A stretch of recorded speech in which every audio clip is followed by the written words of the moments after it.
So welcome to all. So ఇవాళ మనకి స్పందన అనేటువంటి సెషన్ ని మనం స్టార్ట్ చేయబోతున్నాము. The name itself indicates it empowering the communities and transforming the lives. So ఈ సెషన్స్ ద్వారా మనం ప్రజల్ని ఏ విధంగా ప్రభావితం చేయాలి and engineering and degree colleges లో ఉన్నటువంటి స్టూడెంట్స్ ని మనం ఏ విధంగా మోటివేట్ చేయాలి అండ్ మోటివేట్ చేసి వాళ్ళ ద్వారా అటల్ టింకరింగ్ ల్యాబ్స్ ని ఏ విధంగా డెవలప్మెంట్ చేయాలనేది మన ప్రోగ్రామ్ యొక్క మెయిన్ ఉద్దేశం. సో ఇవాళ మనం సెషన్ లో భాగంగా కంప్లీట్ గా ఒక పవర్ పాయింట్ ప్రెజెంటేషన్ ని ఏ విధంగా ప్రెజెంటేషన్ చేయాలి అనేది మన మేజర్ పిపిటి అన్నమాట. ఓకే, సో ముందుగా పవర్ పాయింట్ ప్రెజెంటేషన్ అంటే ఏంటి? కంప్లీట్ గా మనము ఏదైనా ఒక పర్టికులర్ టాపిక్ ని కొంత స్లైడ్స్ ఆఫ్ పేజెస్ ని బేస్ చేసుకుని ఎక్స్ప్లెనేషన్ అనేది చేస్తూ ఉంటాం. సో ఎందుకు అలా ఎక్స్ప్లెనేషన్ చేస్తాము అంటే మన పర్టికులర్ టాపిక్ కంప్లీట్ గా జనాలకి వెళ్ళాలి అన్న ఉద్దేశంతో చేయొచ్చు. లేదంటే రెండోది ఏంటంటే మన కాలేజెస్ లో కానీ స్కూల్స్ లో కానీ మనం ఏదైతే నేర్చుకున్నామో ఆ టాపిక్ ని మనం ప్రజెంటేషన్ చేయడానికి చేయొచ్చు. నెక్స్ట్ అండ్ మూడోది వచ్చేసరికి కంప్లీట్ గా టీచింగ్ ఫీల్డ్ కనుక మనం అలవాటు అయ్యి ఉండుంటే ఆ టీచింగ్ ఫీల్డ్ కి సంబంధించినటువంటి వీడియోస్ అండ్ ఎవ్రీథింగ్ మనం పవర్ పాయింట్ ప్రెజెంటేషన్ బేస్ చేసుకుని చేసుకోవచ్చు.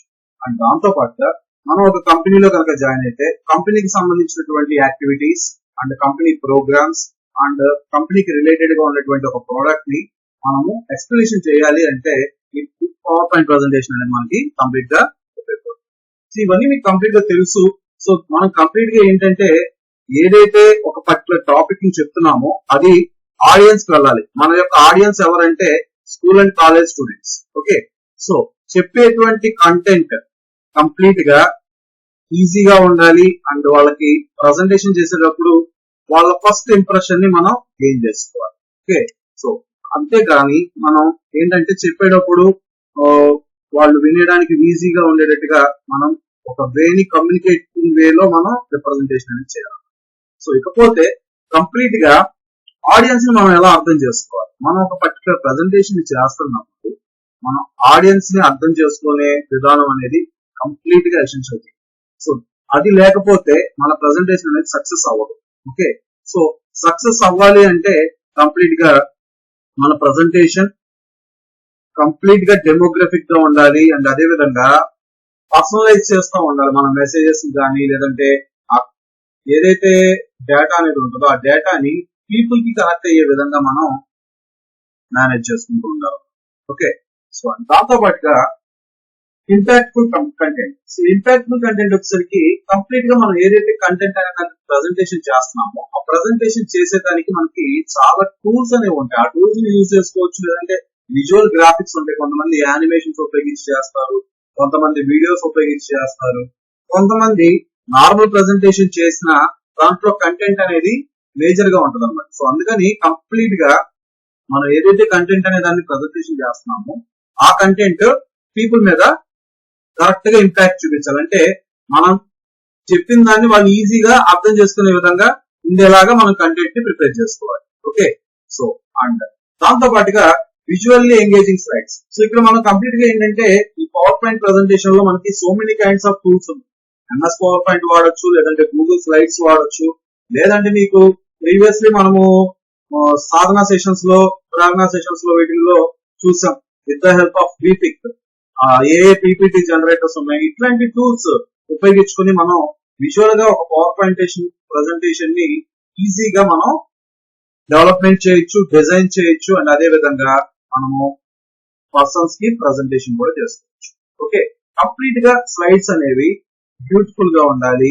ఓకే, లేదు మనకి ఏ పీపీటీ జనరేటర్ నుంచి అవసరం లేదు నేనే చేసుకుందాం అని అనుకుంటున్నాం. మనం ఏంటంటే కంప్లీట్ గా గూగుల్ క్రోమ్ కానీ లేదంటే ఏదైనా ఒక వెబ్ బ్రౌజర్ ఉపయోగించుకుని సెట్స్ లోకి వెళ్ళి కొన్ని మంచి ఇమేజెస్, సో ఆ మంచి ఇమేజెస్ ని వాటిని డౌన్లోడ్ చేసుకుని మనమే ఓన్ గా కూడా పవర్ పాయింట్ ప్రెజెంటేషన్ తయారు చేసుకోవచ్చు. ఓకే, సో ఈజీ వేలో మనం కంప్లీట్ గా స్లైడ్స్ డిజైన్ చేసుకోవాలి. అండ్ డిజైన్ చేసేటువంటి ప్రతి స్లైడ్ కూడా కలర్ఫుల్ గా ఉండాలి అండ్ అట్రాక్టివ్ గా ఉండాలి. ఓకే, అండ్ ఆ స్లైడ్ కి ఒక మీనింగ్ అనేది ఉండాలి. లేదంటే మనం ఇచ్చేటువంటి మెసేజ్ పక్కకెళ్ళేటువంటి అవకాశం, తప్పుతో పట్టేటువంటి అవకాశం. సో అలాంటివి వాటిని రానికుండా నీట్ గా మనం ఏదైతే ప్రజెంటేషన్ చేస్తున్నామో ఆ ప్రజెంటేషన్ చేసేది కరెక్ట్ గా ప్రజెంటేషన్ చేయాలి. సో దానివల్ల మనం ఏదైతే ప్రజెంటేషన్ చేస్తున్నామో ఆ బ్రాండ్ బయటకు వెళ్తుంది. ఆ బ్రాండ్ మీన్స్ మీరు ఏదైనా ఒక పర్టికులర్ ప్రొడక్ట్ గురించి ఎక్స్ప్లెయిన్ చేస్తున్నారు అనుకోండి, మీరు చెప్పేటువంటి కంటెంట్ ఈజీగా పర్సన్స్ కి రీచ్ అవుతుంది. ఓకే, సో అంతేకాకుండా మాస్టరింగ్ ద డెలివరీ టెక్నిక్స్. ఎప్పుడైతే మనము నార్మల్ గా మనకి ఆన్లైన్ లో చెప్పడం వేరు అండ్ ఆఫ్లైన్ లో చెప్పడం వేరు. ఇక్కడ మనకి 2 డిఫరెంట్ పార్ట్స్ ఉంటాయి. మీరు ఇది కంప్లీట్ గా అండర్స్టాండ్ చేసుకోవాలి. ఆ 2 డిఫరెంట్ పార్ట్స్ ఏంటంటే, ఆన్లైన్ లో చెప్పేటప్పుడు మనం ఎవరికి కనిపించదు, జస్ట్ మన వాయిస్ వరకే వినిపిస్తుంది. ఒకవేళ వీడియో ఆన్ చేసినా మనం ఏంటంటే ఎక్స్ప్లెనేషన్ అనేది నార్మల్ చెప్పుకుంటూ వెళ్ళిపోతాం, దాన్ని ఎవరు అంత ఇదిగా పట్టించుకోరు. But coming to the offline, మనం ఎప్పుడైతే ఆఫ్లైన్ అని చెప్తున్నామో చెప్పేటప్పుడు కంప్లీట్ గా బాడీ లాంగ్వేజ్ అనేది మెయిన్ ఇంపార్టెంట్ థింగ్ అన్నమాట. సో మనం ఎలా ఎక్స్ప్లెనేషన్ చేస్తాం, మీన్స్ ఒక స్మైల్ తో చెప్తున్నామా, లేదంటే సీరియస్ గా చెప్తున్నామా, లేదంటే ఏదో చెప్తున్నాం అన్నట్టు చెప్తున్నామా, ఇట్లాగా వేరియస్ కైండ్స్ ఆఫ్ ఎక్స్ప్రెషన్స్ అనేవి ఉంటాయి. సో వీటిల్లో బెస్ట్ ఎక్స్ప్రెషన్ ఏంటంటే, ఏదైనా ఒక పర్టికులర్ టాపిక్ ని చెప్పేటప్పుడు లైట్ స్మైల్ తో ఎక్స్ప్లెనేషన్ చేస్తే కంప్లీట్ గా అది ఆడియన్స్ లోకి రీచ్ అవుతుంది. అండ్ దాంతో పాటుగా ఏదైతే మనం చెప్తున్నామో అది ఒక స్టోరీ బేస్డ్ గా చెప్తే చాలా బాగుంటుంది. పూర్వం మనకి చాలా కైండ్స్ ఆఫ్ థింగ్స్ అనేవి ఉండేవి. సో వాటిని నేర్చుకోవడానికి పర్సన్స్ అనేవాళ్ళు గురువుల దగ్గరికి వెళ్ళేవాళ్ళు, వెళ్ళి సమ్ వర్క్ నేర్చుకుంటేనే వాళ్ళకి ఆ పర్టికులర్ స్కిల్ అనేది వచ్చేది. సో ఇప్పుడు అలా లేదు. కంప్లీట్ గా టీచర్స్ వాళ్ళు, ఆ టీచర్స్ అనేవాళ్ళు లేదంటే లెక్చరర్స్ అనేవాళ్ళు కాలేజ్ కి వెళ్ళి దాని నుంచి స్టూడెంట్స్ నేర్పించడం ఇట్లాంటివి చేస్తున్నారు. ఇప్పుడు ఉన్నటువంటి యుగంలో అలా ఉంది, ప్రీవియస్ ఆ విధంగా ఉండేది. సో ఇప్పుడు ఇక్కడ ఏంటంటే ఇంటరాక్షన్, ఆడియన్స్ యొక్క పల్స్ ని మనము బేస్ చేసుకుని ఫాలో అవ్వాలి. ఇక్కడ మన మేజర్ ఆడియన్స్ వచ్చేసరికి కంప్లీట్ గా students, okay, and teachers and remaining colleges అని కావచ్చు, లేదంటే ఎవరైనా కావచ్చు. మనకి ఒక పర్టికులర్ ఏదైతే చెప్తున్నామో ప్రొడక్ట్ కనుక చెప్పామనుకోండి, ప్రొడక్ట్ వచ్చేసరికి కంప్లీట్ గా వేరు వేరు కంపెనీస్ కొనుక్కుంటాయి, ఓకే. అండ్ అదే విధంగా స్కిల్ వచ్చేసరికి కంప్లీట్ గా స్టూడెంట్స్, టీచర్స్ వీళ్ళు కొనుక్కుంటారు. సో ప్రతిదీ కూడా ఇప్పుడు మనకంతా ఫినాన్షియల్ గా అయిపోయింది కాబట్టి మనం చెప్పేటువంటి అండ్ డెలివరీ చేసేటువంటి సబ్జెక్ట్ పర్ఫెక్ట్ గా ఉండాలన్నమాట. ఓకే, అండ్ మేజర్ గా Q&A సెషన్స్ ఉంటాయి. సో ఒక పర్టికులర్ ప్రోడక్ట్ ని తయారు చేస్తాం, ప్రోడక్ట్ తయారు చేసిన తర్వాత అది పనిచేస్తుందా లేదా, లేదంటే ఎలా పనిచేస్తుంది. ఇప్పుడు మనం ఏదైనా ఎక్స్ప్లెయిన్ చేస్తాం అనుకోండి, కొంతమంది మధ్యలోనే అడిగేస్తూ ఉంటారు. సో ఏంటంటే వాళ్ళకి ఎక్సైటింగ్ అనమాట, దాన్ని మనం తప్పు పట్టుకోరు. సో వాళ్ళకి తెలుసుకోవాలన్నటువంటి తపన ఉంటుంది కాబట్టి వాళ్ళు అలా అడుగుతూ ఉంటారు. సో ఇప్పుడు మనం ఏదైనా పర్టికులర్ పీపీటీ అనేది ప్రిపేర్ చేస్తున్నప్పుడు మనకి కొన్ని ఛాలెంజింగ్ అనేవి క్వశ్చన్స్ అనేవి పార్టిసిపెంట్స్ నుంచి వస్తూ ఉంటాయి. ఎవరైతే ఆడియన్స్ ఉంటారో, చూస్తూ ఉంటారో డెమోస్ ని, వాళ్ళ నుంచి మనకు కొన్ని క్వశ్చన్స్ వస్తాయి. సో క్వశ్చన్స్ ని మనము ఈజీగా క్లారిఫికేషన్ చేయాలి. అండ్ ఆ క్లారిఫై చేసేది కాన్ఫిడెంట్ గా చేయాలి, లేదంటే మనం జనాలకి రాంగ్ మెసేజ్ ఇస్తున్నట్టు అవుతుంది అనమాట. సో అట్లాంటి వాటిని మనము తీసుకురాకూడదు. ఆడియన్స్ కి ప్రతిదీ కూడా రీచ్ అయ్యేటట్టుగా, each and every point reach అయ్యే విధంగా మనము ఎక్స్ప్లెనేషన్ అనేది చేయాలి. అండ్ అదంతా కూడా Q&A సెషన్స్ లో జరుగుతుంది అనమాట. ఆ Q&A సెషన్స్ అనేవి ఎట్లా ఉంటాయంటే, పీపుల్ మనల్ని క్వశ్చన్స్ అడుగుతారు. ఆఫ్టర్ కంప్లీటింగ్ ద మన ప్రెజెంటేషన్ పీపుల్ మనల్ని క్వశ్చన్లు అడుగుతారు, ఏంటి, ఎలా చేయాలి, ఇది ఏంటి, దీనివల్ల యూజ్ ఏంటి. సో అవన్నీ కూడా మనము క్లారిఫై గా వాళ్ళకి నీట్ గా క్లారిటీగా అన్ని ఎక్స్ప్లెనేషన్ చేస్తే then they will be happy అనమాట. ఓకే, సో అదే విధంగా utilization of technologies and tools. So మనకి different kinds of interactive tools అనేవి ఉంటాయి. ప్రెజెంటేషన్ చేయడానికి ఆల్రెడీ ప్రీవియస్ మాట్లాడుకున్నాం. అంతేకాకుండా మల్టీమీడియా ఎలిమెంట్స్ ఉన్నాయి, వీడియోస్ కానీ, యానిమేషన్స్ కానీ, ఓకే.